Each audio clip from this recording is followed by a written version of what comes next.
Um vídeo sintético. Eu já fiz um primeiro, mas agora eu vou fazer um segundo. Tá? Aqui. Estamos. Uma minhoquinha pequenininha. Você que lá tem que crescer.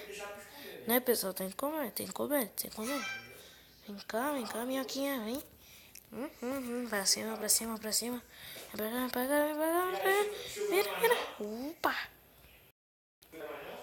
O que dá medo é deles pegar a gente, né, pessoal? Aqui, vira aqui, vira aqui, vira aqui. Deixa a nossa minhoquinha bem tunadona.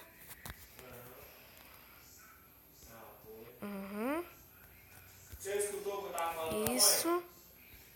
Isso, isso. Isso. Pega isso aqui.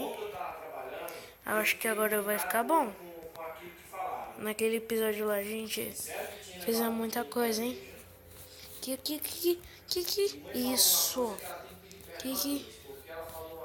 Ah, não. Isso.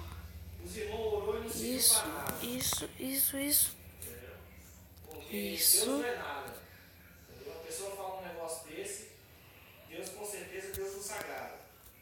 E ontem eu estava trabalhando, quando ele fala que tinha levado Ismael, que ela. Foi que ela estava falando que Ismael estava no dia menor, ele estava. Que vamos engordar. Ontem de tarde eu senti. Então eu falei para a hora, né, que eu estava falando, de chamar o Reginaldo para orar por ele. Porque quem é nós que não é falho nesse mundo? Entendeu? E no Reginaldo, todos falham. Já estamos um pouquinho grande. Mas se Deus tocou no meu coração de chamar ele para ungir Ismael, com certeza Deus quer o nome dele glorificado, não o nome do Satanás. Porque assim, levou Ismael para a igreja, não resolveu. Aí pegou Ismael, levou para esses cantos lá do Pai de Severino, para o centro de Macunda.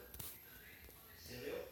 Com certeza Deus não ia permitir. Nossa, tá travando. De melhorar, porque Deus quer o nome dele glorificado. Não, morri. Não quer o nome do Satanás que a pessoa, vamos dizer, o Pai de Severino foi ao trabalho.